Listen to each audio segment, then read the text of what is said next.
Hey, everyone's. No. All right, you got this. All right. All right. So, hey, everyone. Sycra here. Today, I'm joined by a very cool artist who also is a great teacher and a great man. Whatever. And his name is Ahmed. No. Fuck. Ahmed. Ahmed. Close. It's close. Ahmed. Ahmed. Ahmed. Good enough. What's up, everyone?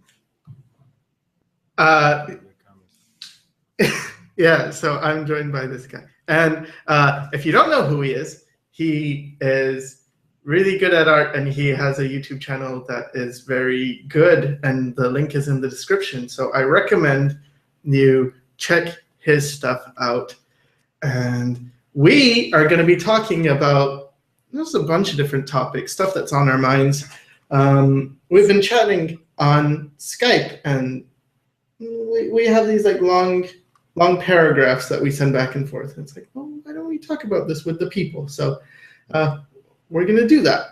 And the format of this is going to be sort of podcasty. I mean, we're going to be paying attention to the comments, but maybe a bit less than normal. We're just going to talk, and who knows where it will go. But wherever it goes, it goes. And how's that Rubik's Cube coming? Okay. Oh no, you could finish it. I was very curious how you would resolve this puzzle. So how are you doing? I'm doing good. Still kind of finishing moving in. Yeah. It's just getting everything set up is still in progress. So. Yeah. But it looks really nice. Yeah, it's a nice place. Yeah. Cool. Did you have to do any renovations or anything? No. It's all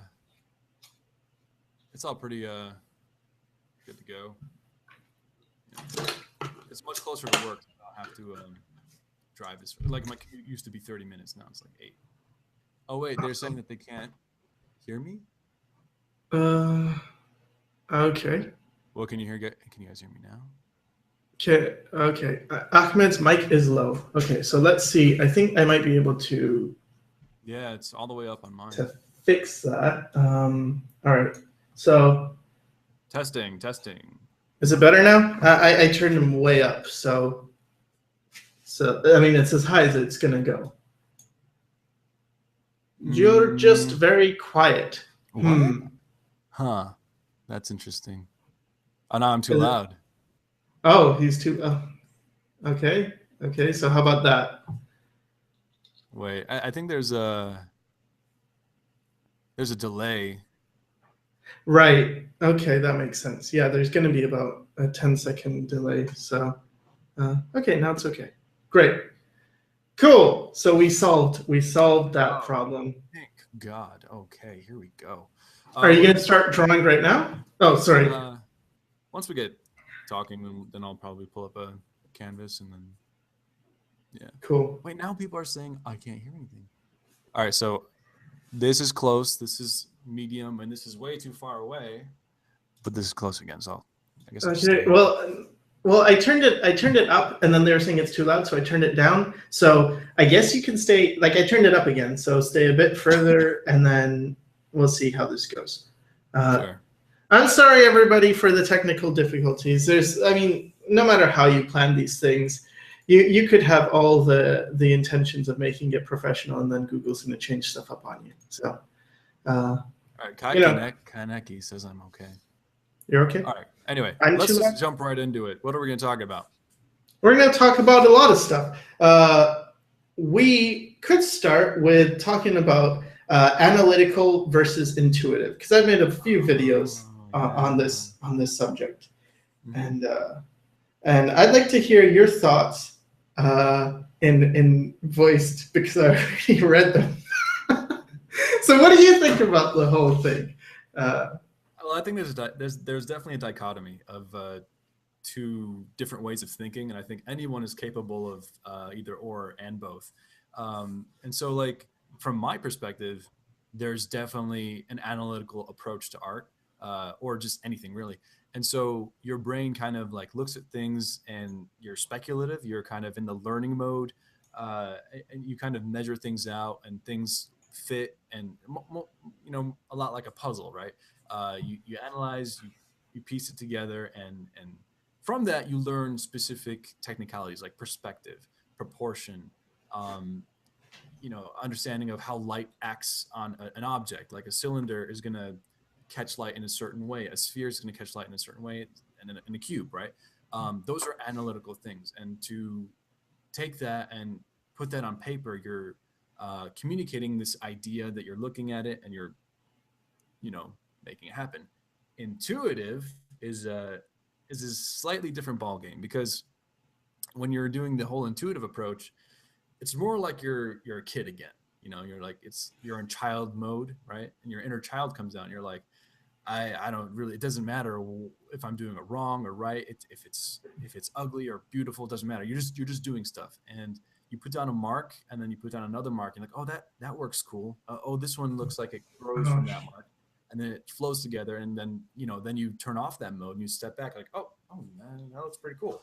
And it's the fun mode. It's the carefree personal enjoyment thing. And I think there needs to be like a healthy balance of the two, because if you just do the intuitive stuff, it might look cool, but if you augment it with an analytical approach, it looks far better. Because if you try to make up perspective and you've never studied it, it'll look like, right?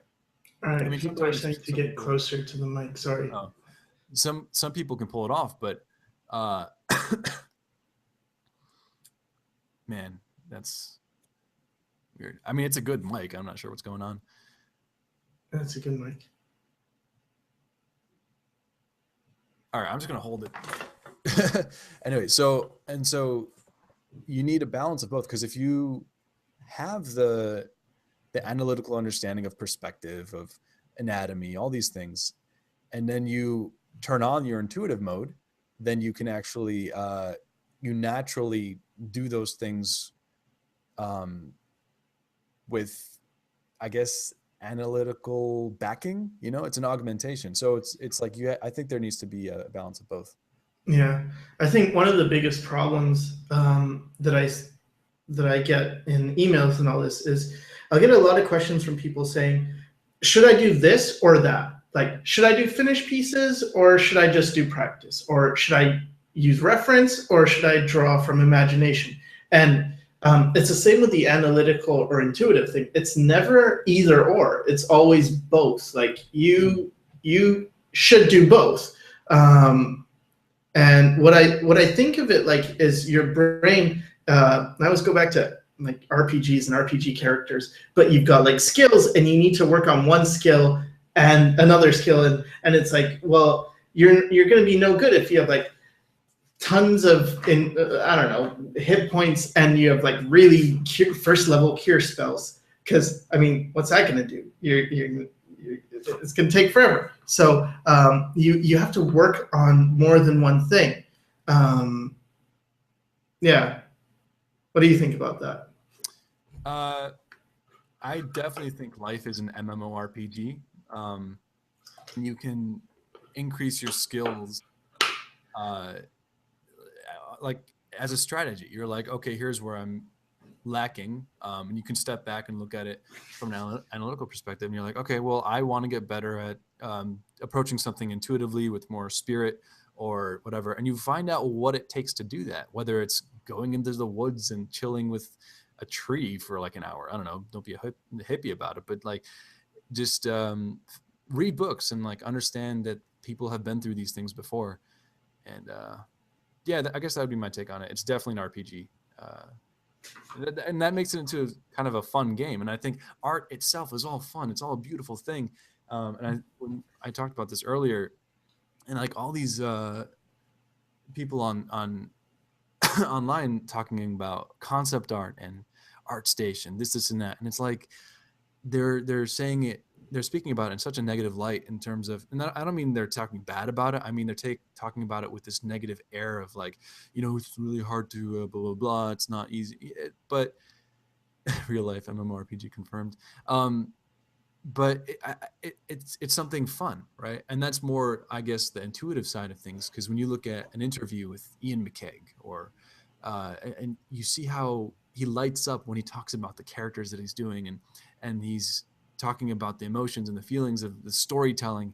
But then you look at other interviews and talks about concept art, and it's more like you gotta study, you gotta learn perspective, you gotta go do this thing, you gotta put a lot of hard work, and it's like you make it sound like it's a chore, dude. Like you're just doing a disservice to it. And so that's my take on it. Yeah. Did you ever fall into that type of rut where you chase this, like, no pain, no gain? I've got to do this. I got to push myself to the limits. It's hard to become an artist. Did you get into that, or were you always having fun? Oh no, especially like, I guess that no pain, no gain situation. It does.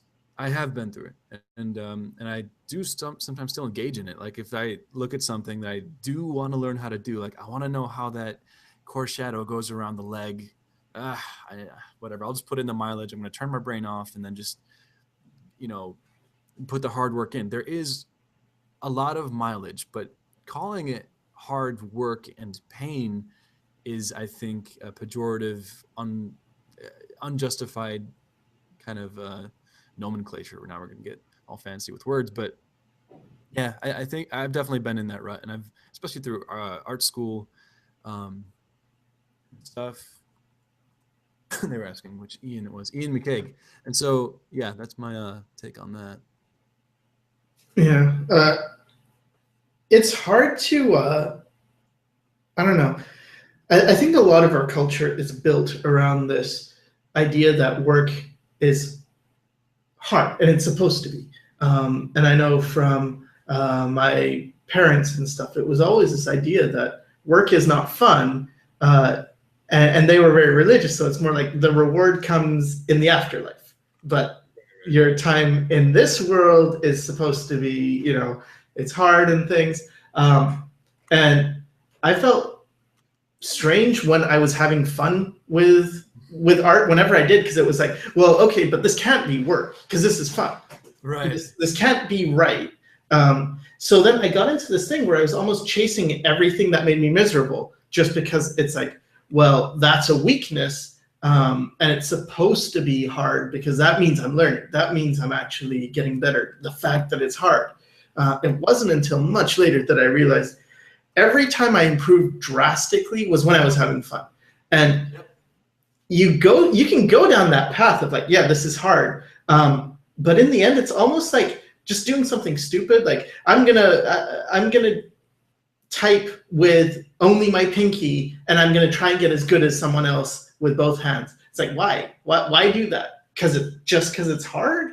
And I think the other thing is there's this thing of, it's not about talent, really. I mean, we hear that a lot, how, it's not who's talented or who's not. But I do feel like people have a talent in a sense of like, you have something to offer the world. You have something that makes you uniquely you. And we could call that a talent. And then it's a matter of whenever you're doing that thing that is unique to you, it probably is going to be fun. It's probably going to be much easier. And it's going to be the thing that's the most beneficial for everyone else. Yeah.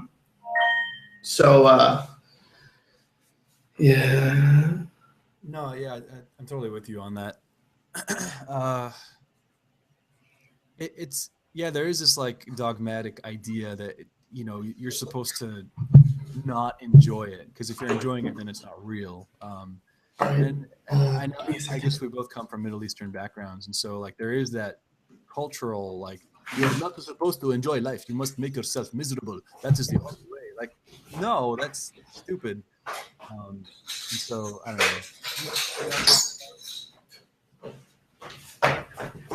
I guess you walked away, guys. I'm lonely. Well, sorry. That's all good.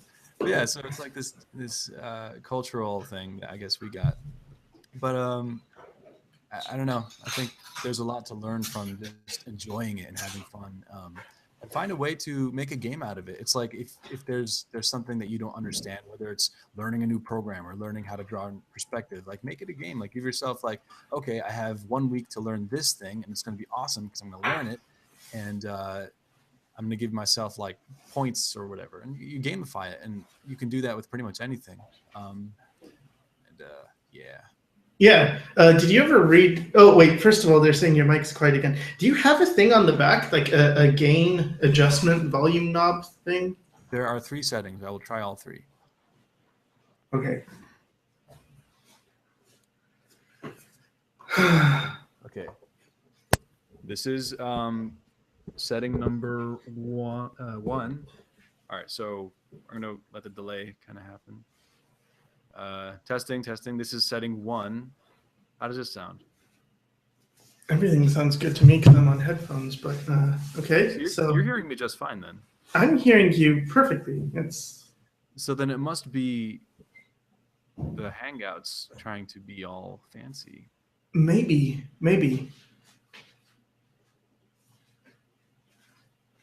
All right, let's try number 2 then.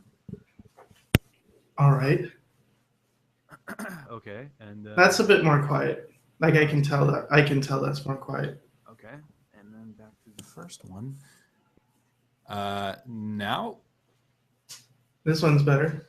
This one's definitely better than the previous one. You know what? I'm gonna hear myself. I'm gonna unmute the video so I can.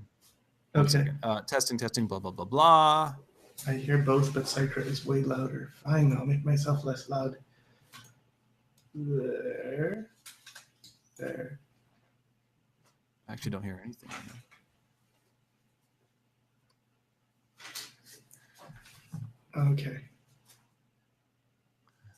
Okay, well. Better. Sound is perfect. Well, good. Keep like. Okay. Hopefully it stays that way. Here we go. Streamception.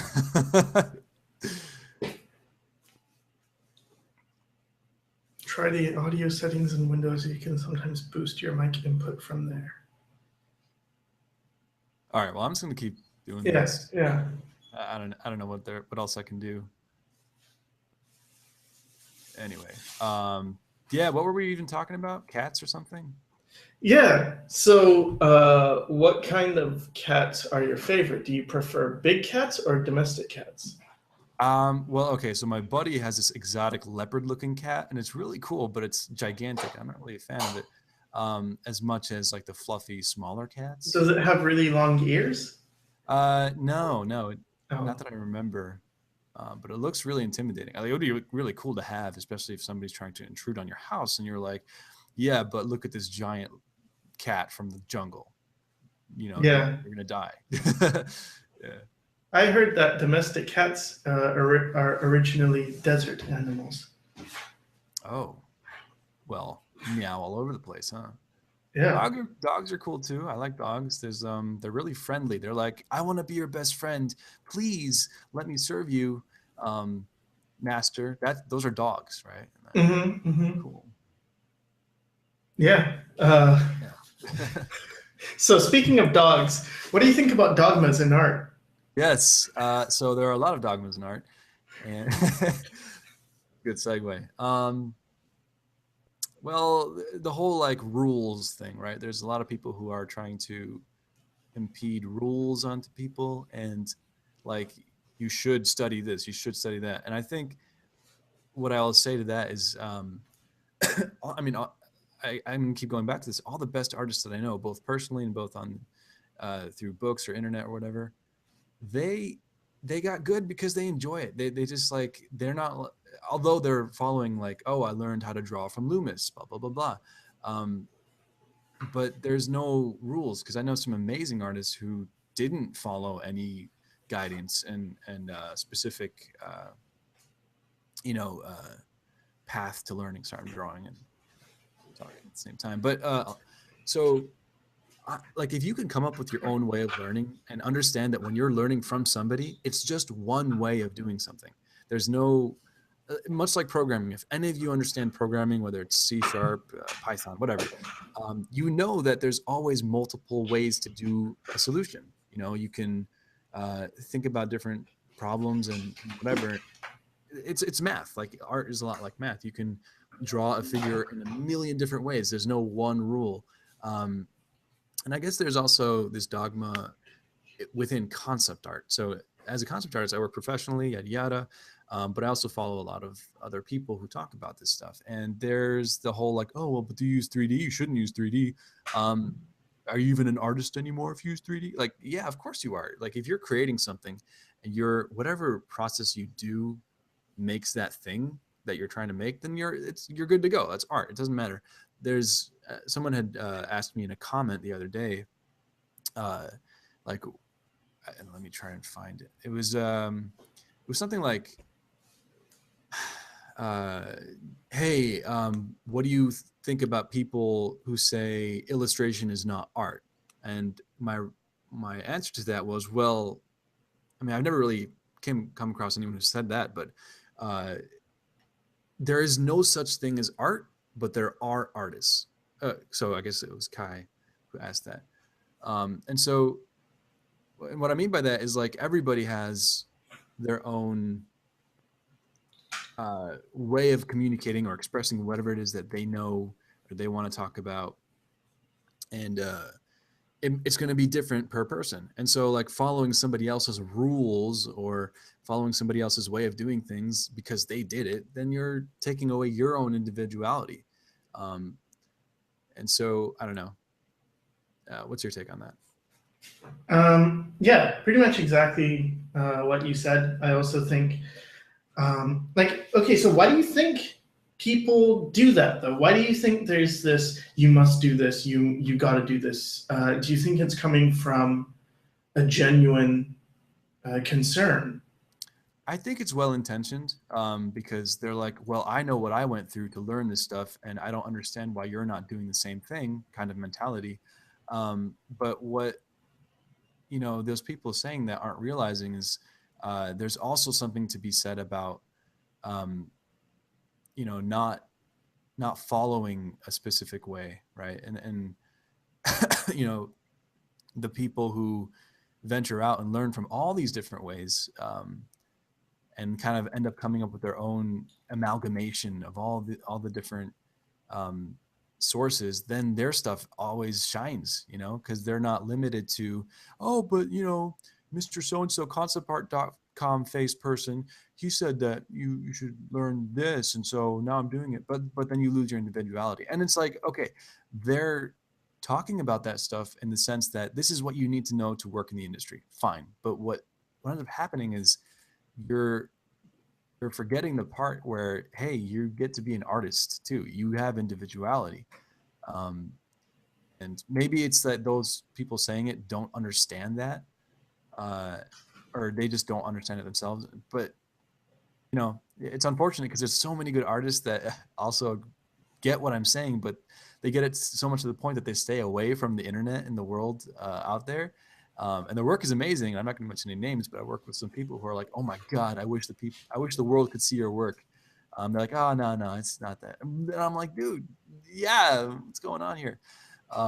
So the world is missing out, but don't be too distraught by like what some people are trying to say. Is this making any sense? I don't know. It's like drawing and talking at the same time. I know. It's really hard. Like, I'm also watching you draw, and I think my brain is like following as if I was drawing as well. Like, oh yeah, okay. But no, it makes perfect sense. One of the things that was really important for me was to just study artists that I really admire, but not so much take what they say for gospel, but instead start looking at the, like, in between the lines, like read between the lines. Because what I noticed is there would be people who would talk about, okay, so the first thing you need to know is this fundamental and that fundamental, and you have to learn perspective and do this and do that. It's like, okay, so this is what they're saying. But then when you actually ask them, like, okay, so what did you do? It's like, oh, well, all I did when I was young is copy and do all this stuff. And then, I just did what I wanted. And it wasn't until much later that I started to add perspective and stuff. It's like, but you're talking to people who are just starting, who may not have drawn at all. And you're like, oh, it's really important to learn perspective. And it's kind of like, but that's not where you actually started. And even a guy like Feng Zhu, who was talking about this thing where he was talking about, how important the fundamentals are. And I completely agree. But he did say, when I was young, all I did was copy and do all this stuff. And then I learned about fundamentals.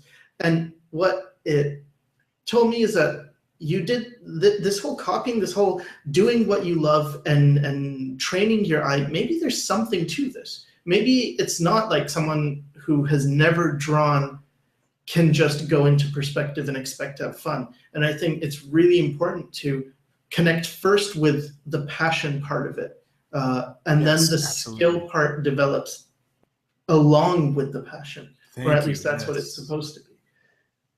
Yeah, because if it's not your passion, why are you wasting your time? Yeah. I guess there's like this, stardom, not stardom, but like this grand idea of working on video games and like, yeah, that's my dream. And that's cool and all. But understand that if you want to have great work, understand that you have to let it be your passion enough so that you are just doing it all the time. And, yeah. And sometimes I think we lose track of this in the middle stage. Like there's a beginning stage where it's, oh yeah, I want to be an artist. This is going to be cool. This is going to be great. Or, I mean, for me, it was a bit different. It was more like, this is all I'm good at. This is, and I was at the stage where it's like, okay, I really like writing. And I really like art. But when I was weighing the two, like, do I become a writer or do I become an artist? Or do I become a musician? And then musician's like, no, I don't have enough practice with that. Okay, so writing or art. And then it was like, well, art's more fun. Like writing is it's sort of rewarding because I mean in the end it's like, yeah, cool, I did this. But art has that very almost instant gratification thing where it's like, sure. I drew this and I can show it to you and you don't have to read, you just get it right away. Yeah. And so it's like, okay, let me do art. But then it gets into like, okay, so now what you need is skill. And sometimes that comes from, or at least for me, it came from seeing people who were really good and then seeing the people around me and feeling like, I know I need to get better. For me, it was even looking on places like Sijin, where I know you used to post, and conceptart.org, and just seeing these people who are amazing and being like, well, I don't even know how to do that, but I guess that's what I need to do. I guess I need to be as good as these people. How do I do that? And then now it's a bit easier because there's all this information, but maybe in a way it's bad that there's so much information that people are just like, okay, so this is what I have to do. I guess I have to. And I mean, people who are really young are getting really good nowadays. This is what I'm seeing, like 13-year-olds, just amazing. But I'm wondering, like, are they going to keep their passion? Or, I mean, what is art? What is the point of it? Right. Like you can get really good at something, but if you're doing it just to get good and then you miss the whole passion part, and it just won't last very long, I don't think. Because if it's about validation and like, look, I finally know how to draw perspective, please give me a cookie. Okay, here's the cookie, but now what? What are you gonna do? I don't know. I guess I want to impress somebody else with something else then. But I think it's more magical when it's about you and about finding the passion for yourself, right? Yeah.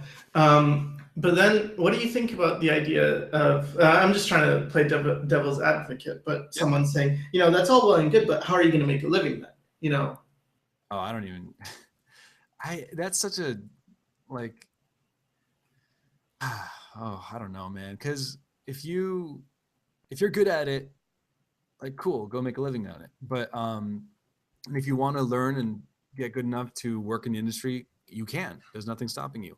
But if you're doing it just to make money, I think because there's a lack of passion for art, then it just won't be as awesome as you think it is. Right? Yeah. And it really shows in the work that's produced as well, I feel like. when you have, I mean, you had a talk about this concerning Star Wars, I think. You're talking about how it felt like a movie that was made in order to make money. Yeah. And yeah, I got my money twice. Yeah, I get the same feeling, and it's like a lot of this stuff really doesn't feel like there's a whole lot of passion behind it. I think one of the franchises, like Witcher, is big, but I felt there was some passion in that, which was cool. Just kidding. You don't like it? It's too intimidating. It's too huge for me. Have you seen there's this Polish TV show that was made in early 2000s, and it's about The Witcher. I have not. I really like it. Okay.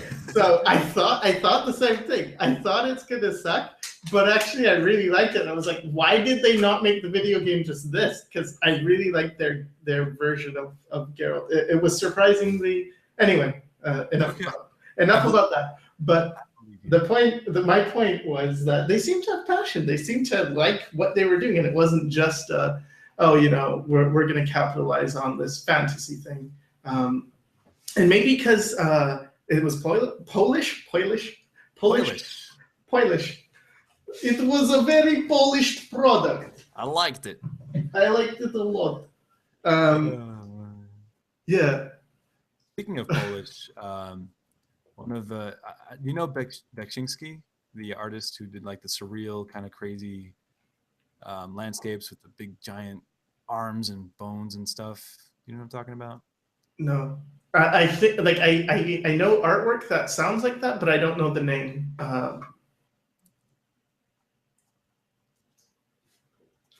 This guy. Really like surreal, dark. Like I usually don't. I'm not drawn to this stuff, but it's really like holy crap. He has a pretty crazy story. I think he was either murdered or he killed him. No, something crazy. Anyway, so when I'm bringing this up, he's Polish, and if you look at his first name, like how the hell do you say that? And I researched it. It's because you look at it, you're like, oh yeah, that's Z dis is law or something, right? Apparently, it's something like Zdzisław. I'm like, wait, how does that say Zdzisław? Yeah, I'm like, hold up, wait. I'm probably saying it wrong. I'm sure there's Polish people in here who are. Yeah, I've had Polish friends, and their names were the hardest to pronounce. There was one that was like SZYCZMAK, and it's Szymczak. And then there was another one, SZ something, and a lot of SZ stuff, but it was like I couldn't get it. And it looked like it reads like Sigilio. Yeah. I guess we're trying to like Englishify it. Yeah. So yeah, whatever. I speak enough languages. Yeah. How many languages do you speak? 3, I guess. I mean, I grew up speaking Arabic with my mom, English with my dad. I took Spanish in high school and carried on just speaking Spanish with friends, especially in California. A lot of friends who are from Mexico, and although it's very hard for me to understand often because they're so fast, but yeah, a little bit of Spanish. Do you ever get mistaken for a Latino? No. No, I guess you wouldn't. I guess not. So 2 people, secret secretary, and Andre Duke both say, "Sycra, you are my idol." So you're their idol. Well, you know what to do with idols. That is an inside joke. Yeah, that is good. Dude, I think I'm in the zone. I'm in the art zone right now. It's working. I don't care about this. It's just happening. That's awesome. I've started to get. I don't know. For the first time, art's becoming sort of easy for me, and I think it's just because I've stopped doing things I hate. But it's a bit scary because it's like, wait, is this like a fluke? Is this gonna continue? Is this? Yeah. And you're afraid that it's gonna like fly away. Yeah. All the time, man. It's all the time. I remember hearing people talk about how artists were talking about how they were afraid. They didn't know how they were doing their art, and they were afraid every day that when they woke up the next day, they're not going to be able to draw, and they're not going to remember how to do that. Yeah, and it's like often if you have like a lucky, I don't know, stroke, if you will, a lucky brush stroke or something, and you have this really cool piece, and then, but then the fear that I have is if I do that, there's like this imaginary panel of art judges who are like, yeah, but can you do that again? You know, I don't know, maybe. Have you read A La Prima? I have, yes. Yeah, Richard Schmidt talks about his teacher just scraping away the canvas and then saying, "Okay, Oh paint it yeah, again." right And on. I guess it's good. Ian McCaig also talks about this a lot: murdering your darlings, or something. Yeah, yeah, yeah. Oh Yeah, god, that's the best DVD on the planet. yeah, the Little Mermaid one. Yeah, the visual storytelling, the Noman DVD by Ian Yeah, McCaig is, oh my god, yes. yeah, he's great. And then I found out he was living in Victoria. I don't know if he still is, but I was too intimidated to go interview him because it's like when I was living in Vancouver, it's about a 3 hour Oh. thing, and then no, and then now I've I don't know. Yeah, I think he's in LA for Star Wars right now, so No, but I did meet him. I met him in San Francisco a few months ago. Holy crap, he's awesome. He was is what's up? he the same in person as he is on his videos? Is he the same person as he is in his videos? Let me tell you, he is even better in person. Oh my god. He so like it was a schoolism live workshop. It's one of Bobby Chu's uh workshop things, and it was Ian McCaig, Carla Ortiz, and see, I don't even remember the other guy. Anyway, it was really great. Oh god, now I feel bad. I hope that guy is not watching this. Anyway, so like Ian McCaig went last, and so it's like we're all anticipating it, we're waiting for it to happen, and he goes up there, and I tell you, like, because the ones before that, Carla is amazing. You know her; she has super high energy, and she's like, "Hey, Mm-hmm. this is what we're doing. I'm glad you guys are here. This is so awesome." But then when Ian got up there, it was like a performance. Like it was like you're at some Broadway show, and he's like, "All right, everybody, I'm glad you're here. Something amazing is going to happen. What we're going to do is we're all going to pitch in together, and we're going to make a piece together, and we're not leaving till we're done." And everyone's like, the whole entire time, everybody was so engaged and so like everyone was laughing and clapping the whole time and dancing. And then there was this one part where he's like, "Okay, cool. We have a story. We have an idea. I need 2 models." And so he picked some models from and just people from the crowd just kind of posed for him, and he had them pose. And he's like, "Okay, I'm going to draw them. They're going to be our characters, but I want all of you to come draw too." So we all grabbed our sketchbooks and we went around, and he even played some music from Game of Thrones, and it was such a great experience. And we were all drawing, and it was so exciting. Like he knows how to get people excited and into art. Contrast that to the people who are like, "You got to learn this, you got to learn that, you got to blah blah blah blah blah," and like this, you know what I'm talking about? So that's why I'm really yeah, happy about Ian and that he exists on this planet. So Yeah. Um, yeah, that's a great story. I have not met him in person. I, inshallah, I hope so. Yeah, that would be cool. inshallah.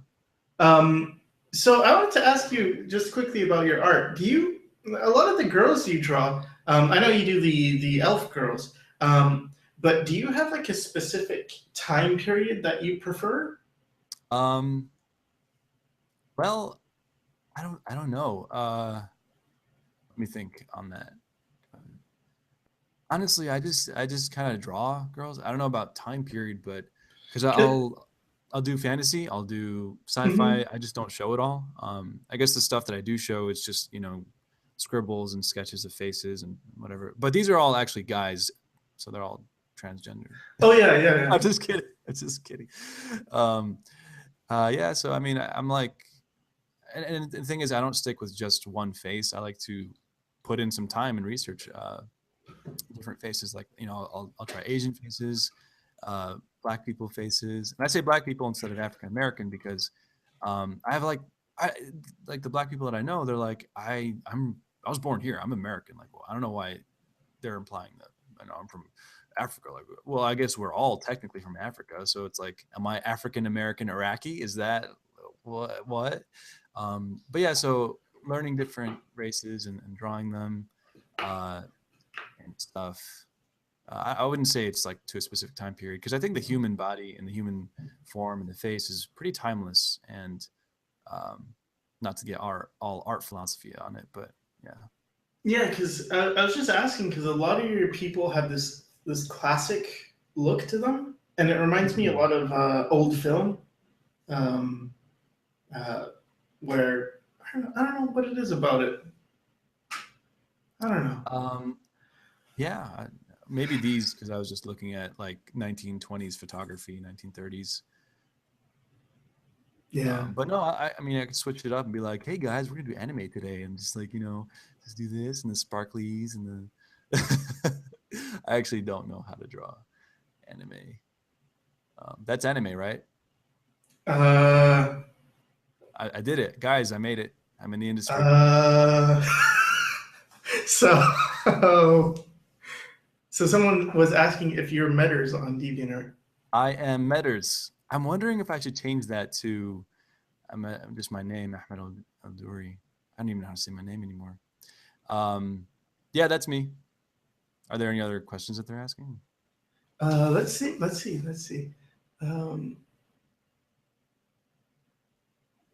Oh man, they go so fast.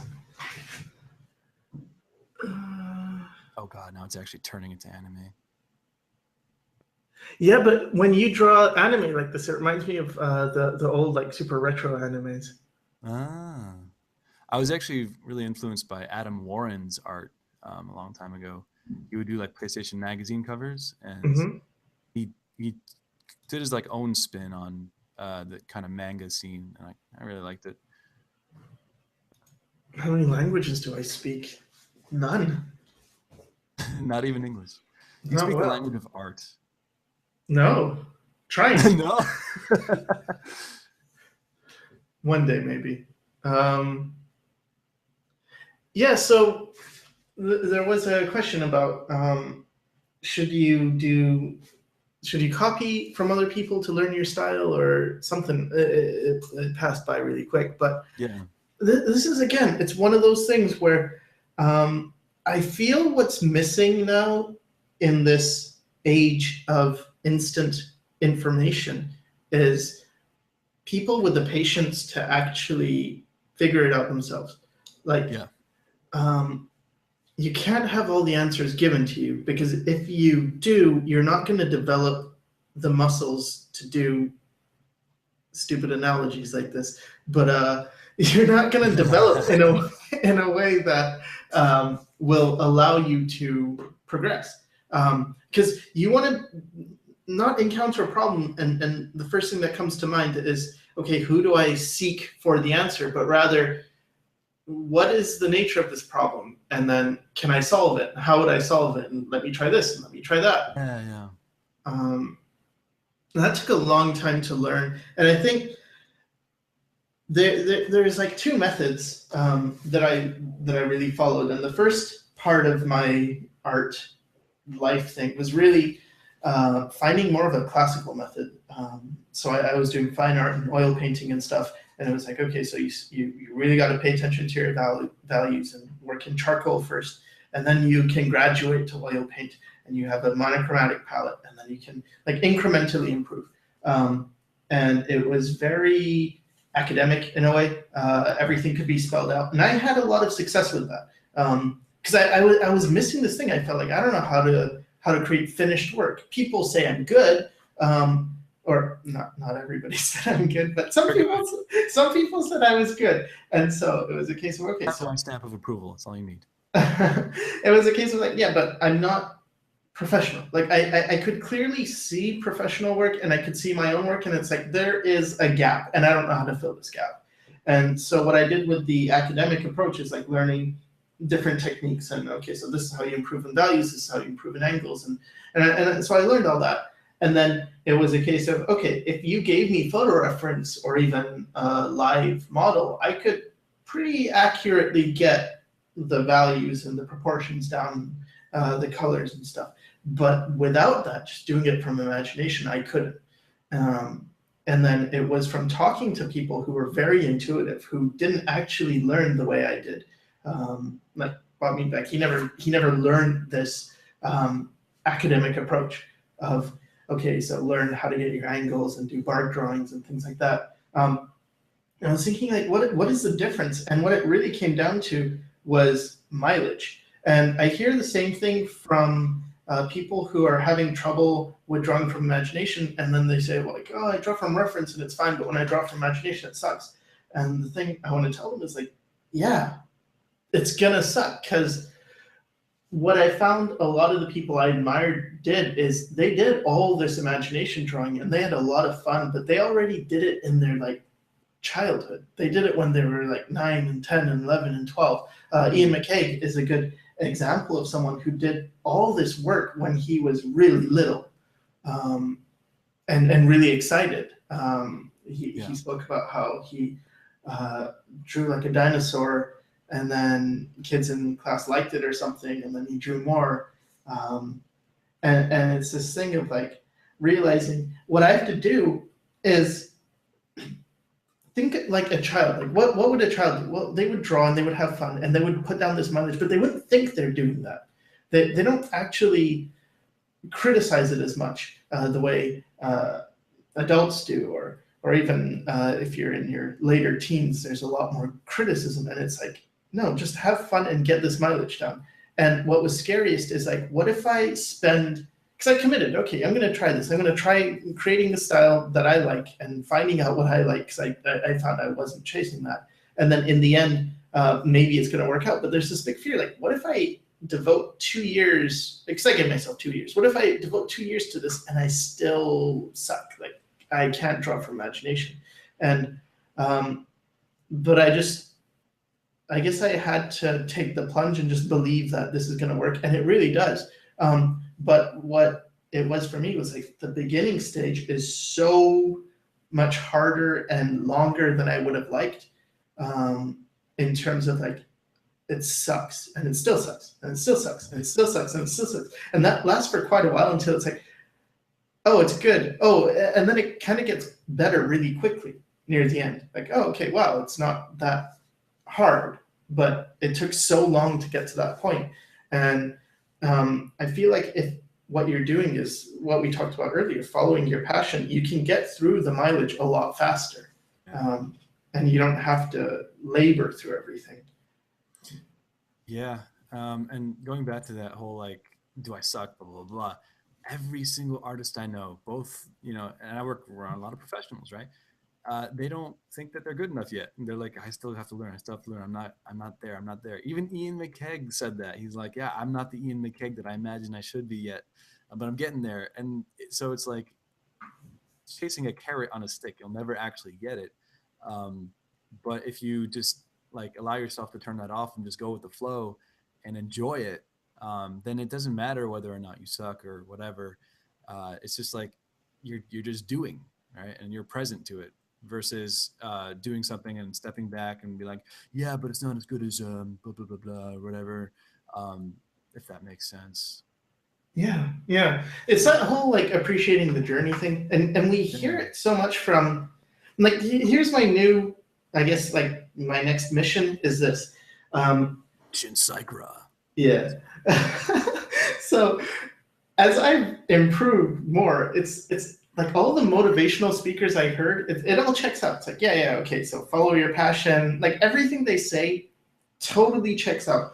But the thing is, I know when I first heard it, it's like, okay, but how do you get from this, like feeling like you're a nobody and you're no good, and to that, oh, I can believe in myself. And how do I communicate that? Like, there's got to be some step in between that's missing. And that's really the new thing. Okay, so it's all well and good to say, because people would always say, just practice makes perfect. But then my question when I was younger was always like, yeah, but how? Practice what? Like, what does that mean? What does practice mean? You have to ask those questions, and then you tend to sort of answer those as you're doing it, because that could explain like, oh, practice just means like having fun and drawing for hours a day. But then another artist might say, well, yeah, but you have to have focus drawing and you have to be studying this, and that, which is also valid. But like you end up as you're doing it, you and it's like this with anything, whether you're learning business or anything really, and so you start to develop your own understanding of it, and then it's just a big loop because then people start asking you, and you're like, oh, I don't know, I'm still figuring it out. And it's also really difficult because there's a lot of stuff once you get to like a higher level. There's a lot of stuff that you say it, but at the same time, you know the exact opposite is true at the same. Like oh, you should, well, make sure you focus on doing what you love to do, and then they'll do that, and then it's like, okay, see here, I'm having fun. It's like, yeah, but you gotta also think about the fundamentals. Like, okay, so it's constant back and forth. You have to edit. It's you either pivot or persevere, right? You do stuff, and if it's working, keep going. If you don't, just understand that you can take a step back and reassess, right? If you're like, in the learning mode, right? But if not, just dude, like, enjoy it. Yeah. I don't know what I'm doing right now. This looks awful to me. Really? I was really curious where you're gonna take it. I don't know. I wasn't planning on adding color, but I guess I am. When you work with color, what do you think about? Like, do you think about the warms and the cools, or the light that's like what goes through your mind, or is it more organic? Here's my answer. I don't know. It's all intuitive. Yeah. I'm just kidding. So yeah, I mean, I lay down something. I mean, I could have put down like I put down this awful color, right? It's something, right? And once you put down a word in a book, or if you're writing something or a piece of art, you put something down as a starting point, and you're like, okay, that's obviously not it. That looks really good to me. But anyway, okay, make your point. God. Okay. And then okay, but we need some actual skin tones here. So let's put some orange. Is that the right orange? Let's just go freaking yeah. So that's orange, right? Skin color. Oh, but that's kind of like an Oompa Loompa. Yeah. Holy crap. But that's a starting point. Now, okay, let's edit it. Let's keep going. But let's edit to be more like a human. What is a human? I don't know. Let's try lighter skin. We go darker skin. Maybe she's a black lady, and then you just push back and forth with color and what's it called? And like, so for the hair, like, okay, obviously it's not green, so let's just paint over that. I like to kind of keep the wrong colors underneath for some reason, and then build it up from there, and then also you could pull up reference.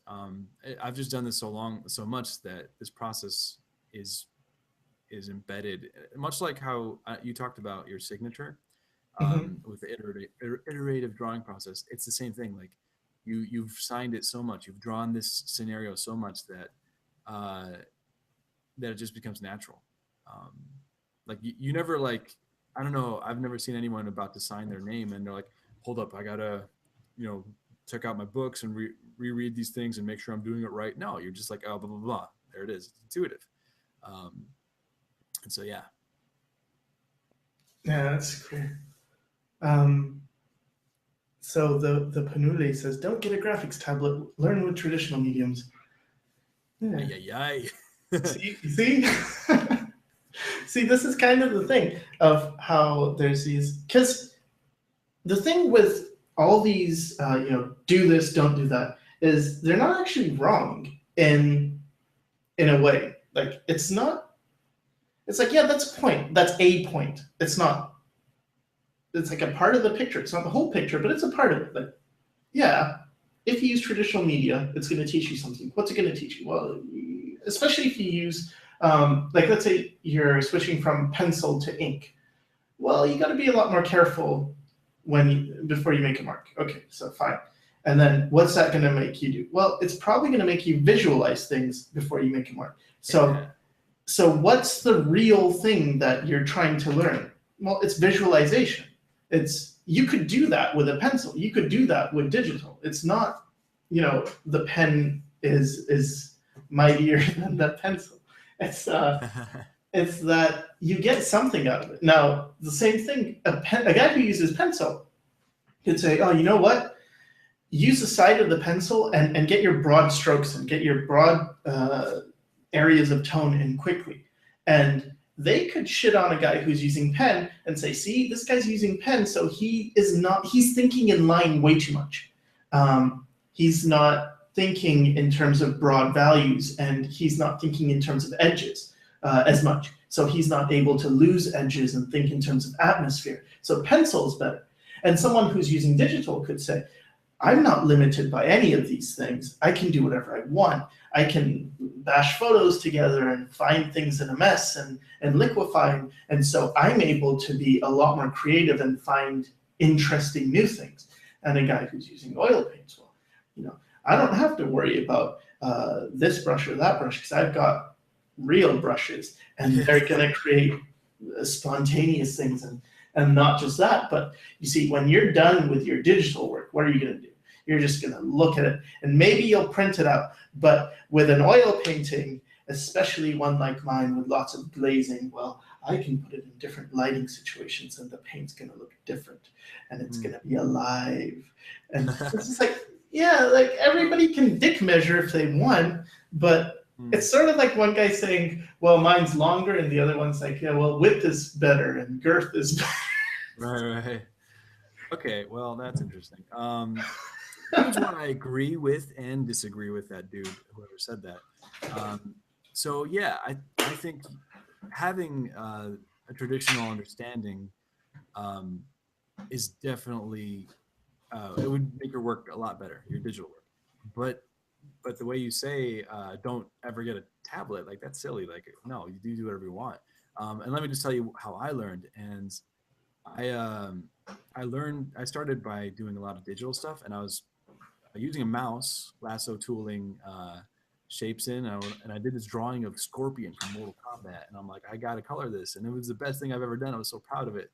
It was really bad, obviously. It was like my first thing, and I was struggling a lot with digital. So, but I was copying the coloring styles from comic books. So like a lot of the colorful, saturated things. And then I started seeing like oil painting. And so my grandmother is an oil painter. So I guess I get some influence from that.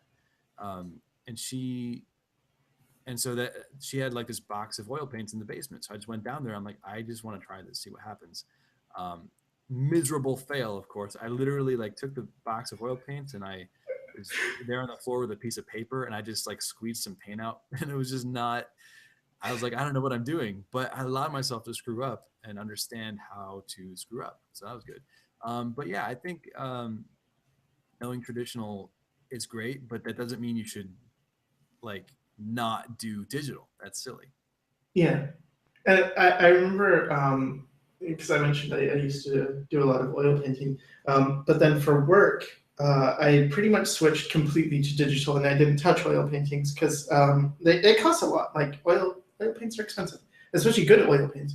And then I think it was like a year or two that I had an oil painted, and I tried again. I was very used to this kind of rapid drawing style in digital where you just like put down marks and be all quick. And so I tried that with oil painting. It's like, no, Yeah. it is not. It's not the same. And then I guess you get that feeling of like, oh yeah, this is much harder. But really, whatever you do a lot, you're gonna get good at it.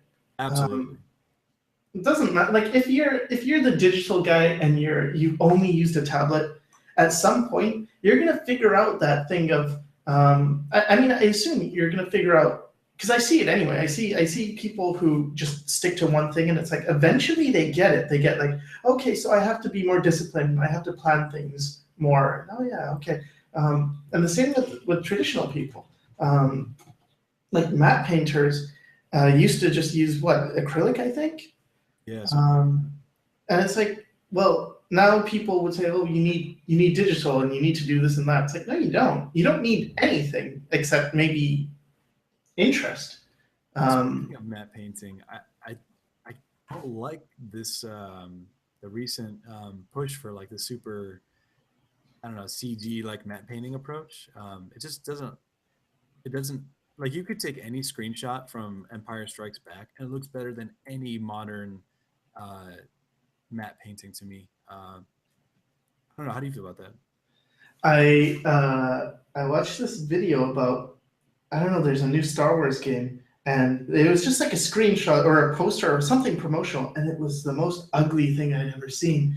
And the guy was raving about how great it was, and it's like, yeah, every freaking grass was rendered perfectly, like every blade of grass, and it was like, there two things I think they're missing.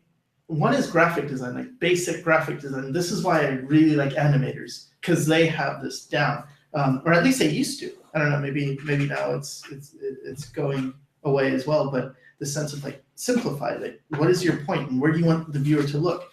And then the other thing is that by making everything detailed, you make nothing important. Like Yes. That little rock on the side, like way off to the side, that pebble is as important as the character. Why? Because you made it as important. You rendered it that much. If there's one thing I feel art is, or life, and that makes art or anything, music, writing, what makes music good? What makes writing good? What makes anything? If there's one thing, I would say it's contrast. Yes. What makes life interesting? Well, it's the good days and the bad days. Because if you don't have any bad days, the good days, like, how do you know they're good? If you don't have any good days, then the bad days just become, it's the same thing. Like, it has no meaning. It only has meaning in contrast. And I think that's what they're missing. They don't realize that you have to actually reduce the detail to make it more detailed. If my hands weren't drawing, I'd be doing a slow clap right now. I like this guy you're doing. Thanks. This one's a guy though, right? This is actually, yeah. I've had this where I complimented somebody on their guy, and it's like, oh, it's a girl. Oh. But everything's blurred now. It's all a spectrum. Okay, I'm gonna say something bad, so you should change the topic because I get in trouble when I start talking about these. I want to pull up something to prove, to kind of riff off of what you're talking about. All right. Because you're totally on point. And if you look at any John Singer Sargent painting, let's take this very famous one. Saw that in person. Let's copy it so we can zoom in. Oh, you saw it in person? Yeah, there was a Sargent show in New York recently. But look, and I'm gonna do some blasphemous things and paint over it. But look at these edges. Like this edge over here of the hair, it's not like it's super sharp and focused. No, he's like, I want you to look here, right? And I want you to look here, because if he made this like edge quality the same everywhere, like look at this blurred edge right there. Now, if it was like this and it was all sharp and crisp, like all the concept art today, it loses that like choice of contrast, right? And when you take, and so you're totally on point, and it would ruin this painting if everything was super sharp and super hyper real detail, like let's do it, like no. And so like this edge right here, if that was sharp, it wouldn't be about these fingers anymore. It would be about all of it. But by making that part blurry, you're like, yes, it's about the fingers, etc. Yeah, it's something that I think all my favorite artists, or not all, but a lot of them, they all look up to Sargent, and it shows because he really had control over that, like areas of of interest and areas of not interest, rest. Yeah, and to him it was a no-brainer. He was like, when he was looking at his model, he was like, he's like squinting. He's like, okay, I'm just gonna paint this as I see it, but I don't care about that part. Why would I why would I render that out? Um, and yeah. Yeah. So, are you again just experimenting when you're doing the colors on this piece? Yeah, yeah. I put down some colors, and it was like, okay, warm, and I don't know where it's gonna go next, but and I know I'm supposed to go brighter for highlights. Obviously, they're called highlights, right? Yeah. So, but if I was to go brighter and like just go straight up, and it would still be orange, then I think that's a problem. So what I did is I took that orange, and I went brighter, but I also changed the color as well. You want to stair step it. Yeah. That's great. Um, what do you think about having sketchbooks that you don't show anybody? I have a whole bag full of them. It's actually right behind me because I'm moving. Yeah, there's nothing wrong with it. I mean, I did talk about how part of your art is when you share it with other people. But if there's like a personal kind of library of you just experimenting and you let that be for yourself, you block it off from being contaminated by uh, other people's opinions or whatever, because it's just about you. And I would recommend other people try that as well. Yeah, I think it goes to this thing of kind of what you're doing. Like in art, we're not surgeons. Like if we experiment, we're not going to kill our patient. Yeah. Yeah. So you're really free to just try stuff. That is that beard. Yeah, there you go. Oh, that was cool. That was intentional. Oh yeah, of course. I like to put on if I know I'm gonna have a fade somewhere, I'll Yeah. put it down a new layer and just kind of just erase away. Wow. I learned something. Yay! Yeah.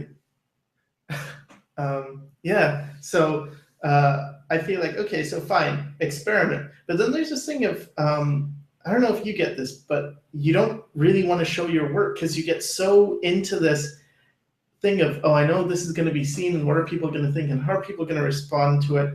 And eventually you almost can tell, not always, but to a degree, like, oh, yeah, this piece is fan art, so it's going to do better. This piece is this, so it's going to. Boobs. And then the boobs. So they're going to look at, I mean, for me, my how to draw breast tutorial is like one of my most popular. You And gotta do one of those. Okay.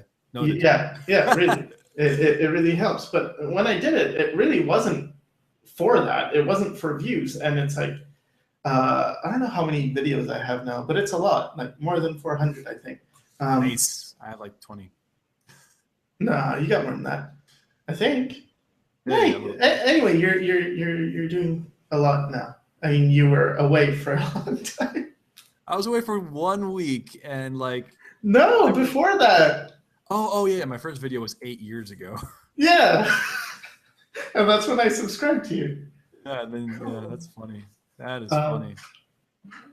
Yeah, but anyway, yeah, you start to almost censor yourself, or I guess you do, and you can lose this. I think in this, post everywhere, because again, it's one of those things where it's like, okay, do this, and also do the exact opposite. So Yeah. how do you get good? Well, make sure you establish an online presence. Make sure you're posting a lot. Make sure you're putting yourself out there and getting yourself known, and then at the same time, do stuff for yourself. Don't worry about posting. Don't worry about pleasing other people. Find your passion. Get very good at it, and if you're good at it, people will like it.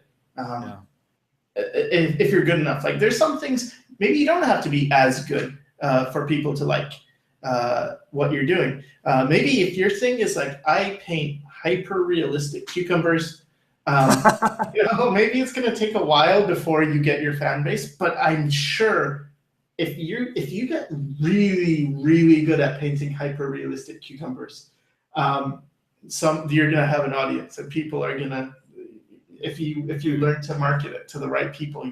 Go ahead. I don't think you realize what you just did. Somebody in this audience just had the idea of doing hyper-realistic cucumbers, and boom, that's it. That's their whole life. Yeah, because do it. as long as you're good enough. If you're good enough at it, and how do you get good enough? You just get obsessed about it. You'll find interesting things.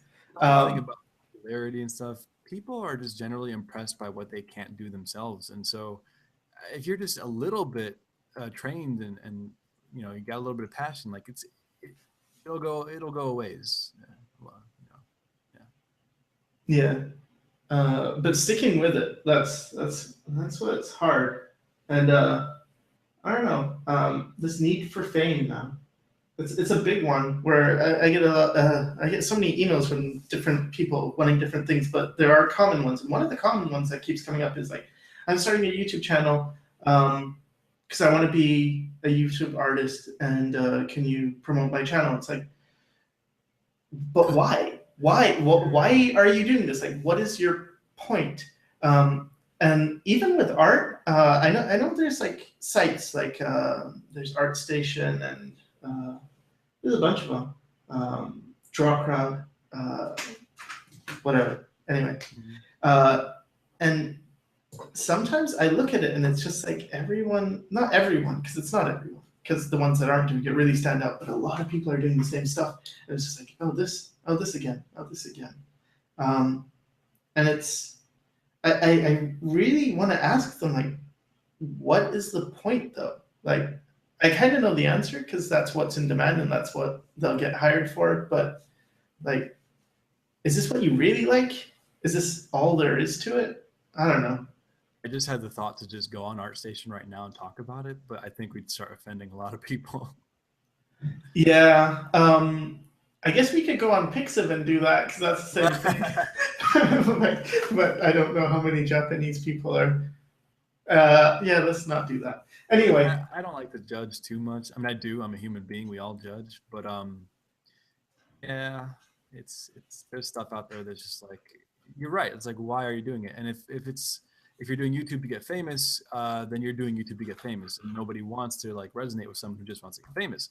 But if you're doing YouTube because you want to share something, you want to let them understand your process of art or music or I don't know, surgery, like, then people connect with that. But if it's about being famous, then questionable. It's like, yeah, I feel like fame's a byproduct. It's not a motive. Dita Monbleu says, Ahmed and Sycra, tell us a bit about your inspiration. I feel like we talked about that, but yeah, my inspirations for a long time were comics. So, but then I was, you know, exposed to like artists like Craig Mullins, and I was like in middle school. And middle school is when I started painting digitally, by the way. So I guess 15, 14 years ago or something like that. But my influences change a lot because as humans, we seek novelty. We're like, what? All right, this is cool, but I'm bored of it, right? And then so because of that, your palette starts to expand. So for me, it's a lot of J. Scott Campbell, Joe Mad, Adam Warren, like I mentioned before, and then like the whole concept art side of things, or like, you know, more painterly, Craig Mullins. You know, Sparth was pretty big for a while for me, and I love what he's doing lately. He's like totally changing the game and like what he does now. But and so it's just a range of things. And also, you know, you're inspired by life. You're inspired by your real life experiences. If you have, you know, I went to this wedding, I guess a month ago. I took some footage of it. I might do a vlog, but and when I was there was this girl that was just so gorgeous. I'm like, oh my god, that's literally the prettiest girl I've ever seen. And so naturally, I went and talked to her because, like, yeah, right. But it turns out she was engaged, so obviously I can't do anything. But what I want to do is just go home and draw that. So it's like taking that experience of like drawing this gorgeous girl standing in the middle of this wedding, and there's these, and the focus would be on her, and the lighting would emphasize that. And so that's like you get inspired by some kind of experience, and you communicate it, right? But if it's just about, you know, oh, my art is just going to be showing off how I can draw this face or how I can, you know, Photoshop this lens flare in, like, then it's like kind of empty. And that's why I think people like Pascal Campion, his art is incredible. I don't know if you're familiar with him, but he does these little family moments of him and his family, and the lighting emphasizes all these gorgeous experiences, like him like throwing a ball to his son, and like you're like yes, and then it's super resonant, but no one really cares about how well you rendered a nose, right?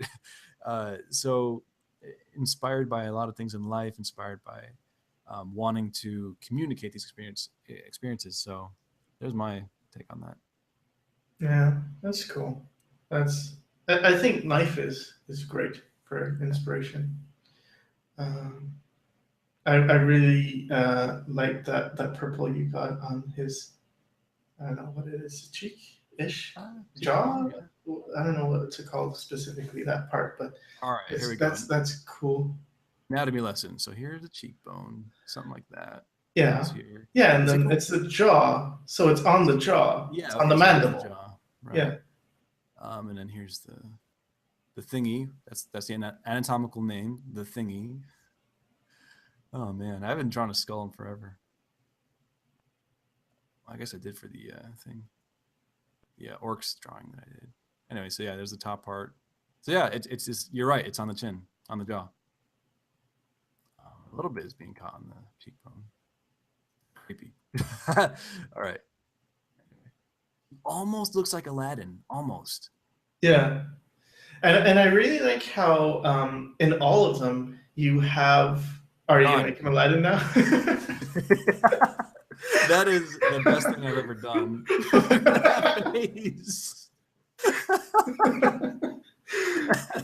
Hey guys, what's up? I can show you the. All right, okay. I was gonna compliment you on your simplified shapes, like the silhouette. It's a very quick read, and even when you liquefy it, or not warp it. I guess you warped it. It's still a good shape because yeah. I think a lot of caricature artists kind of do that, liquefy or warping, and using that as reference for when they actually do the caricature. Yeah, yeah, I've seen that. I've seen a few that actually just do that on a photo. Which is like, okay, all right. Oh, okay, let's talk about that for a second. So there was a funny thing that, God. Oh no, all right. Reminds me of something cynics would do. Yeah, I mean, which one do you like that? All right, so when I was at Art Center, there was like this funny kind of joke about being painters, artists and painters versus Photoshop engineers. And so, like, if you look at a lot of work out there, it's like photoshopping stuff together, and honestly, stuff that you could do, you don't even need a tablet for, versus a painter. So that's something you could ask yourself: am I a Photoshop engineer, or am I drawing? Not that one is better or worse than the other, but it's like it's a funny thing.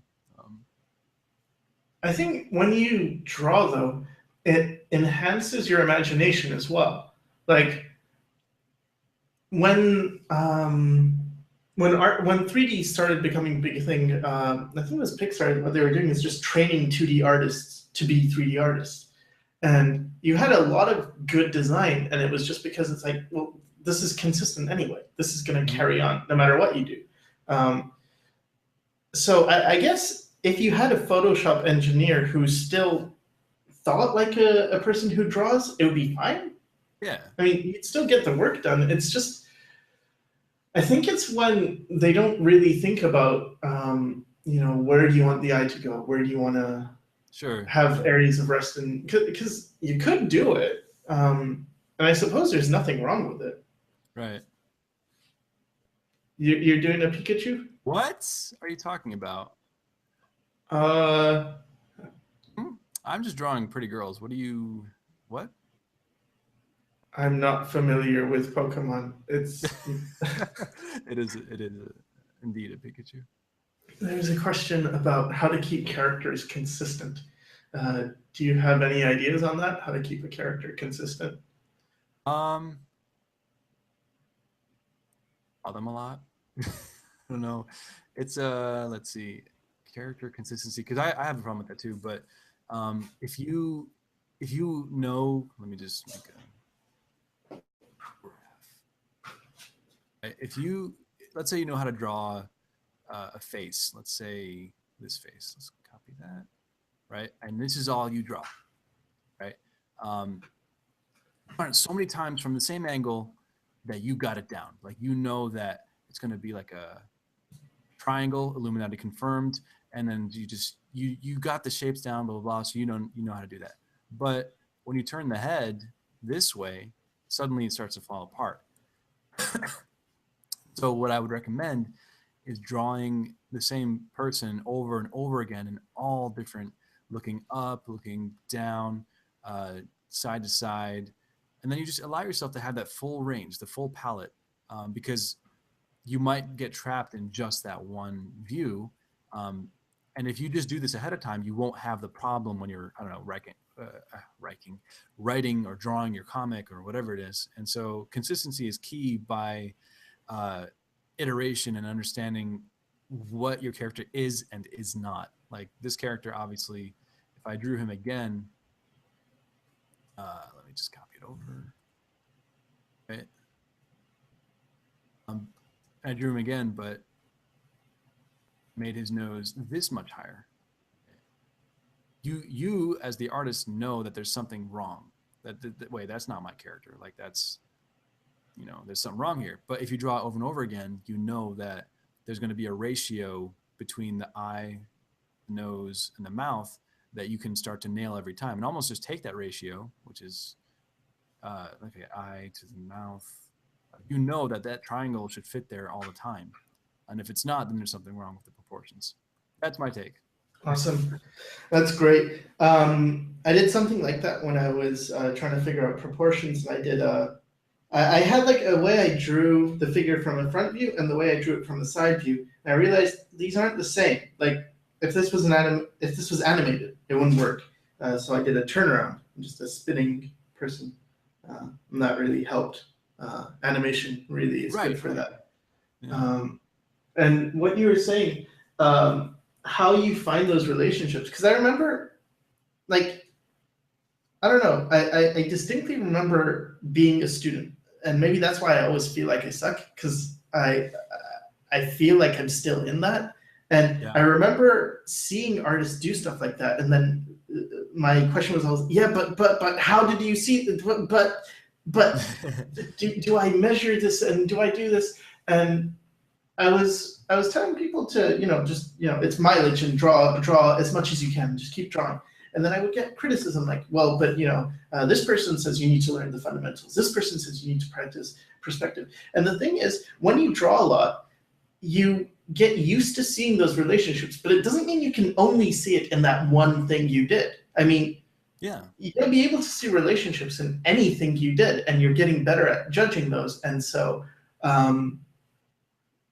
it's gonna carry over. Like it's not that, oh, I just drew, because I have this where I'll draw just girls a lot, and then I'll draw something that's not a girl, and because that's how much I know.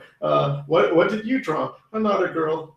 I drew like an interior of a room, but it was much easier, and it's because I was drawing girls. And I remember J. Scott Campbell talking about this. He said something like, he learned how to draw girls, and then everything by comparison is much easier than drawing a pretty girl.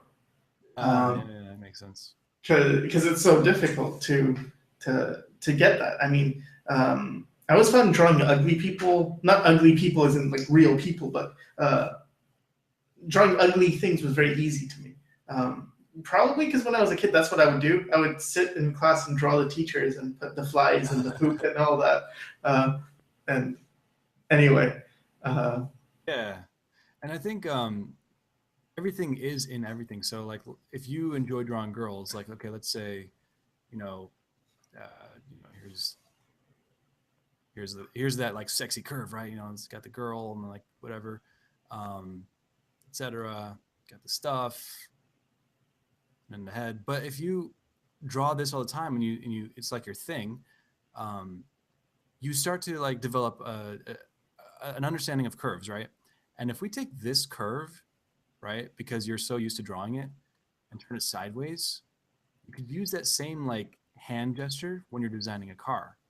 and that's what a lot of car designers kind of naturally do. And it's like a super sexy sports car or whatever. But everything is in everything, and if you translate that, as you were saying, it totally makes sense. Sorry, I'm getting into the car. Trans. When I say trans, I'm not mean.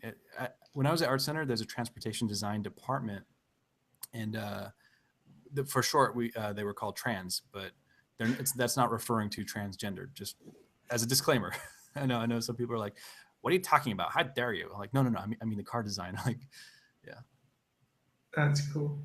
Yeah. Anyway, very so cool car. everything is in everything. Yeah, exactly.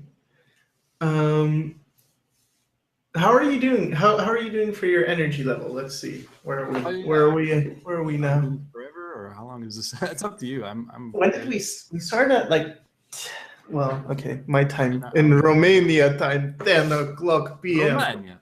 In Romania, it is now 11:25. So 1 hour 25 minutes. Usually we do for 1 hour 30 minutes. So that is 1 hour 30 minus 1 hour 25 is a number. And when you figure out that number, that's how much time we have left. Okay. So we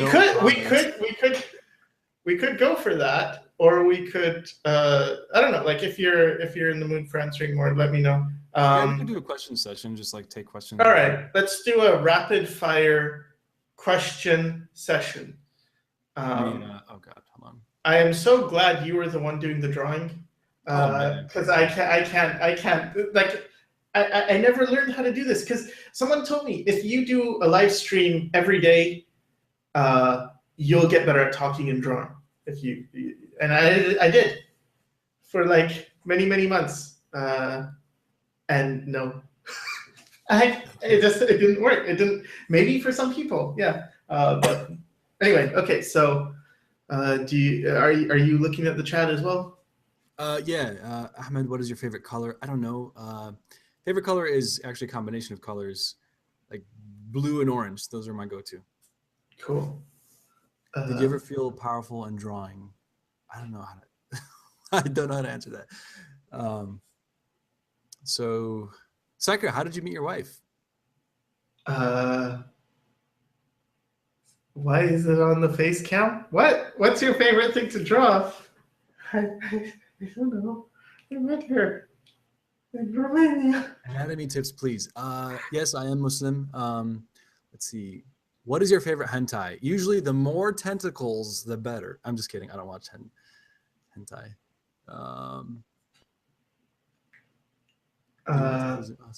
It's like, which question do you pick? There's so many of them.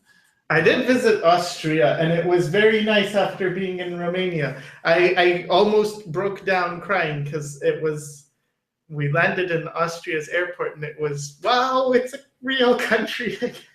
Oh, I shouldn't say this. Okay, someone asked, what anatomy books do you recommend? Wish I had them right here, but I would say Bridgman. Those are great. Bridgman is a good for like loose, kind of not super accurate stuff, but it's really good to understand proportions. And then you look at stuff like Bern Hogarth, that's more like structural understanding of muscle groups and all that. And then Andrew Loomis, those are really pretty good books. So yeah. What's up? Flavia just gave me a note. So there's this video on what people think of Romanians, and they went to Norway and they asked a bunch of people what they thought of Romanians, and there was a Polish guy, and then he was talking. You can look up this video; it's pretty funny anyway. And then it's like, what do I think of Romanians? They are shit people. Yeah. And then he does this whole thing like, oh, they are shit, they are always thieves and stuff. And then he pauses and he looks at the guy who asked the question. He's like, are you Romanian? And he's like, yeah, I'm Romanian.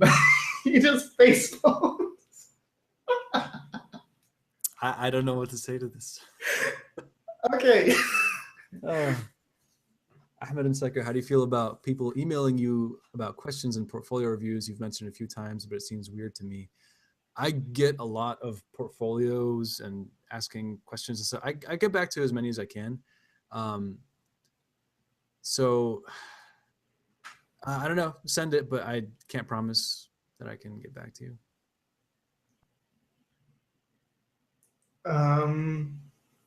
Someone says, for iterative drawing, what do you suggest when it gets boring? Do something else. It should, like, the thing is, you've got to be engaged. If you're engaged in what you're doing, you're gonna get. What is it, Ahmed? This is the ridiculous questions here. Oh, anyway, yeah. The more engaged you are, the more you're gonna benefit from the learning experience because you're more focused. There are a lot of ways of doing this. Some I cannot mention, but basically, if you're really into something and it makes you stimulated and you've got like hyper focused when you're looking at this thing, and then you start drawing that thing, because you're hyper focused, it carries over. Yep. Do you got any tips for practicing rendering? I struggle in this topic because I got the feeling I stroke wrong.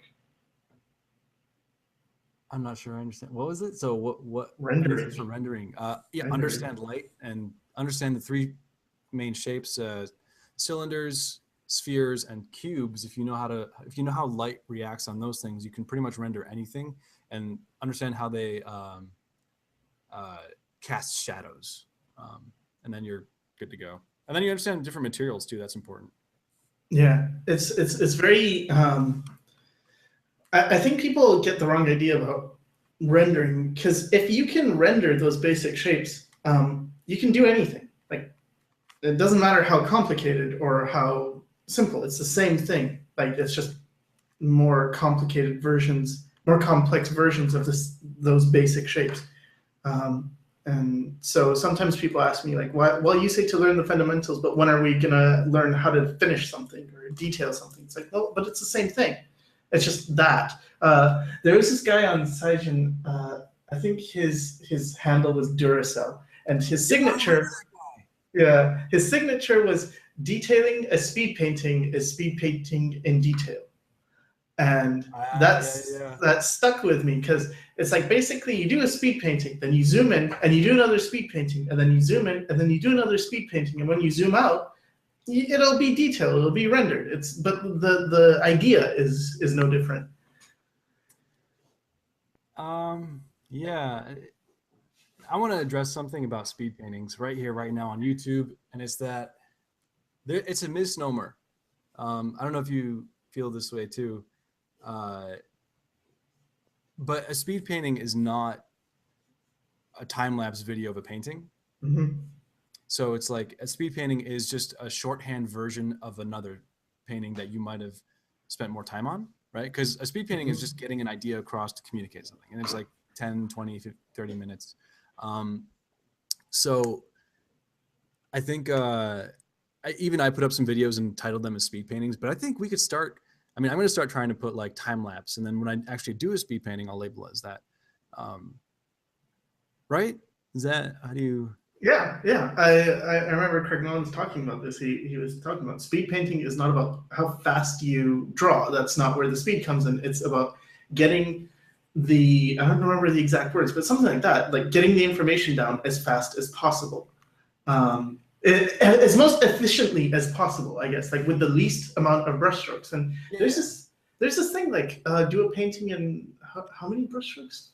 I don't remember, but there was like a thing, kind of like how now you have Inktober. It was a thing, and you had a certain amount of brushstrokes, and you had to make a painting in that. And I think that's like probably good for training. Yeah, man, I'm trying to keep up with the questions. They come in really fast. What do we have? We have like 650. I know we went over 700, but I probably said something offensive and lost a lot of them. What is the average for like streams? I've never really done this very much. I did 1 hour and 30 minutes because I was finding that's when my brain would sort of check out, and then I was just slowing down and losing focus like right now. So yeah, I've gone over 3 hours, I think, on previous ones, but really depends. So There's a couple questions that I saw. Nicholas Cato is asking, how long did it take both of you to become self-sustaining financially off of your art? Man, I don't know. Because I started working while I was in school, doing uh, design stuff. But I guess like when I started school, so that's my answer. Yeah, When was that? When did you start school? 2009.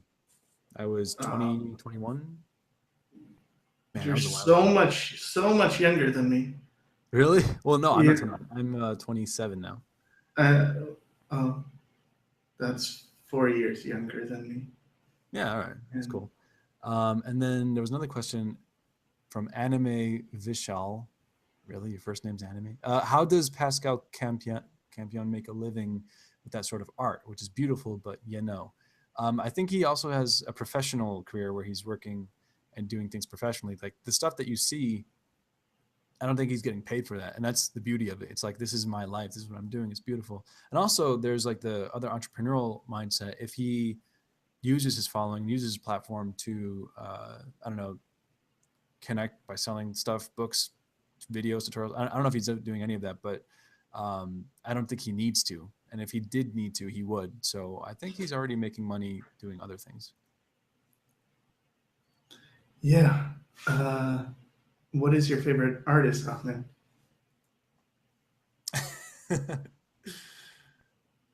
I don't know, dude.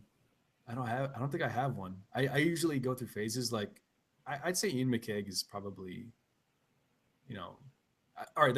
In my opinion, there are artists that I look up to and consider them to be at the top of the mountain, right?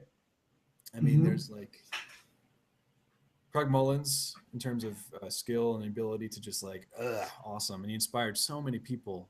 So he's definitely up there. But I wouldn't, if I asked myself honestly, if I was like 6 years old again and I saw his work, I wouldn't be like, oh my God, that's amazing. I'd be like, oh, that's just, okay, that's a painting of something. But I Mm-hmm. understand now. So with an understanding of art, I can admire it more. Because if you show Craig Mullins' work to somebody who's not an artist, they're like, okay, cool, I guess. But have you seen the fan art of Batman? like, Yeah, so yeah. so I guess there's that. But then there's Ian McCaig. He's up there. I think Jamie Jones is really incredible. He's definitely up there too.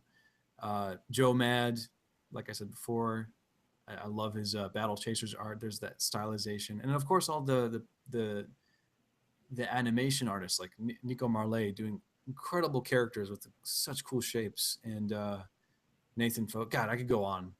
So yeah, Yeah, yeah. my favorite painting is actually by Craig Mullins. It's called Cadaver, and it's like of a portrait of a woman from the side. What am I I think I thinking? have that as my desktop background, or at Yeah, least I it's did. great. Yeah. Um, what is your dream? What is your dream? Let's skip that question. Okay. Because okay, what is my dream? I don't know. What are my ambitions? Is that what you're asking? My ambitions are to take over the world, build a couple Death Stars, and done. But another question was from KAK. Ahmed, what are your thoughts on Malcolm Gladwell saying that it takes roughly 10,000 hours of practice to achieve mastery in a field? Malcolm Gladwell is an author who wrote Outliers, and that's what he's referring to. He also wrote another book called The Tipping Point, another great book. I think if you put 10,000 hours in anything, of course you're going to master it. Do you need 10,000 hours to be good at something? No, I think some people just pick something up and they're like good at it. So, but even if that person puts 10,000 hours in, obviously he's going to become really amazing at that thing. So, um, how do you do self portraits? Please, no one ever talks about this. Get a mirror, get some lights, and you draw a million self portraits. Yeah. Did you ever do the thing with like three mirrors to get Yes. different angles? So Viscom 5, I guess my third year at Art Center, there's a Bob Cotto, incredible teacher. He he was actually the first figure drawing class that we took, which I think we should have had that earlier. Like I don't know what they were thinking, but there was this couple weeks where we're doing self portraits with mirrors, and he's like, so it's not just a head on thing. You have to set up mirrors, and you have to look at yourself, what you look like from the side, from behind, and you have to draw those. And what's great about that is like you're your own model, so you can stand still and you won't complain. And then you could do all these angles and expressions, and you just do it over and over again. So yeah. Mm-hmm. Do you have any tips to make pieces feel more atmospheric and polished? I don't, because I never finish anything or polish or do atmospheric landscapes. I'm gonna start doing landscape stuff. Don't worry. I'm all over the place right now. Sycra? I think you use a big soft brush, and like the bigger the better, and just like tap, and then like I don't know. This is my bullshit way. You pick whatever the color of the sky is, and then you tap that over things in the distance, and then you tap that over things that are closer, but also again over the things in the distance, and then do that again, so that everything further gets like atmosphere. Like I think of the atmosphere like a thing. Well, it is a thing. It's particles in the air, right? So I try and put down the particles with a big ass soft brush. Okay. Okay. Let's take like 2 more questions. Yeah. A lot of Polish watchers. That's cool. What's up, Poland? How do you? Okay, I'm just gonna let them flow, and then like I'll pick one, and you pick the second one, or vice versa. If you see some question that you like. Okay. MQQ says, "Do you think that the future of art will be only digital?" No. No. No. There was actually an interesting thing. Because of technology, we're able to,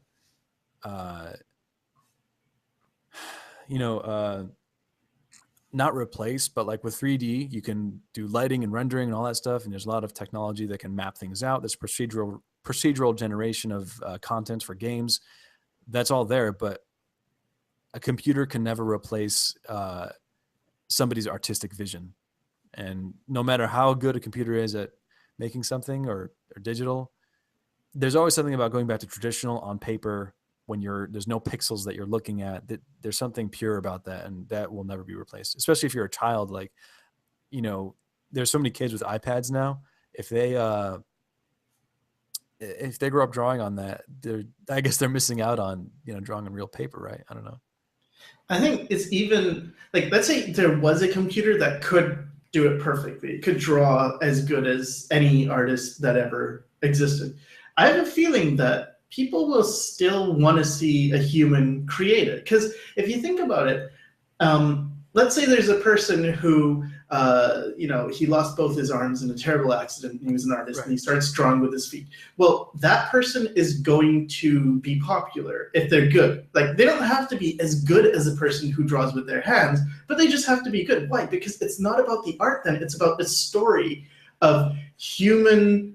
It's an inspirational human story. It's saying, okay, this person has overcome this, or this person is doing this, and it's because it's difficult that it's impressive. Like, sure, I don't know if you've ever seen these human calculators. It's like they can do numbers in their head and like multiply, I don't know, a lot of big numbers, like 9 times 13, and they can come up with the answer really quickly.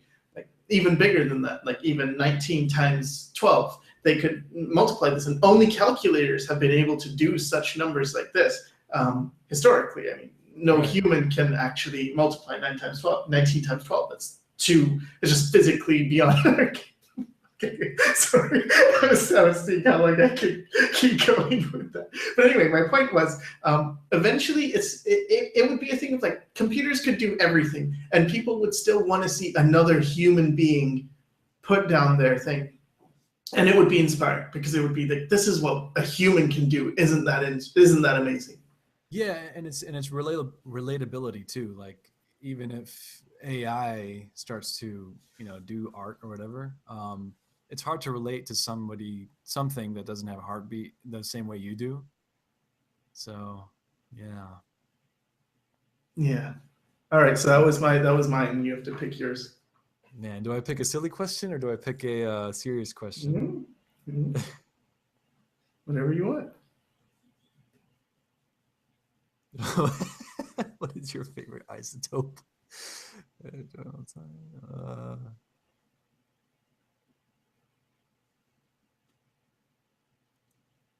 What is your first art piece? I don't know.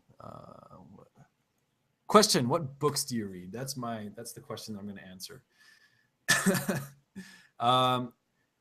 I only recently in the last year started reading books, and I mean I've read books, but I'm like taking more seriously now. Just like right next to me, I have like Elon Musk's biography, How to Win at the Sport of Business by Mark Cuban, billionaire. He owns a football team. Think and Grow Rich, Napoleon Hill. Manage Your Day to Day, Build Your. And this is just like a few books of the hundreds I have in my room, and I'm just like flying through them all. People, please read as much as you can. I wish I had started sooner because Will Smith said this quote. He's like, you read because people, thousands, hundreds of thousands of people, millions of people have existed on this planet, and they've had the same problems that you have right now. They've already been through it, but they also have written about it. And you can experience what they did to have a solution or whatever. And so, yeah, I'd say read as much as you can. So in terms of art books, I read not as much art books. I mean, I flip through like, pretty art books. Like I love all the Disney animation books. But I read a lot of self-help books too. So like Be Nobody, I mentioned that one in my most recent video on YouTube. And then there's books on, there's one called You Are a Badass, so you can understand why you think the way you do. And all these things are so relevant to not just artists, but for anything that you're doing in life. If you're pursuing being a medical doctor or an engineer, architect, or just a barista, everything is applicable because we're all on this planet. We all have the same human reactions and emotions and drives and ambitions. So get out there, get books in your hands. They say Ty Lopez, he had a TED talk about read a book a day, and then he was talking about his successes. At one point I was reading like a book, 2 books a week, and you just learn so much. And there's this like negative stigma about reading, especially growing up in school, because reading wasn't cool, right? So you're just missing out on amazing things. Get these books. Yes, Sycra, write a book if you have time. And yeah, dream to be a barista. I love baristas. They make my life happy with their sugar-free vanilla breve lattes. All right. Okay. Awesome. Well, with that, I'm gonna have to call it the end of the stream, and I want to thank you so much, Ahmed, for joining and for your wonderful artwork and for being the face on camera and the pen, because I don't see the thing is I was going to use another computer, but I had technical difficulties, and so I had to switch computers, and this one doesn't have any input devices, and anyway, even if it did, I would rather see Ahmed drawing than just real quick, someone said Ty Lopez is a scam. Whatever. No, who cares? Anyway, yeah, so yeah, sorry, I just had to. I don't know who that is. Who's that? If you've ever like seen the YouTube ad of this guy in his garage, it's like, here's my Lamborghinis, but what I have more value, or whatever he's saying, is I care more about these bookshelves behind me. And then he starts talking about how he went from rags to riches, from living on a couch to owning multi-million-dollar assets and that kind of stuff. Oh, okay. Yeah. No, I'm learning. Yeah, so thanks again. You're welcome. And thank you. God, I thought I was going to say more, but anyway, yeah, you did good. Oh, that's what I was going to say.